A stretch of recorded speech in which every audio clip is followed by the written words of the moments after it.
How to fix if your Netflix account is not a part of household account.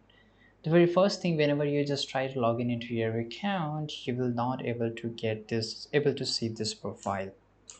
And when you try to sign in into your account, you have to log in into your account. For example, if I do this and if I just go and sign in, here it says that I have the incorrect password or something, the reason.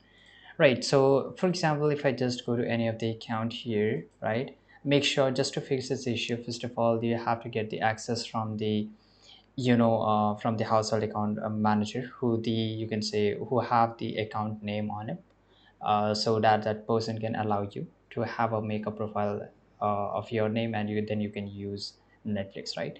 The second thing is that restart your application. So if you're using in a phone, just close it completely from the background, erase it, and then just reinstall or reopen this application, and this problem might fix.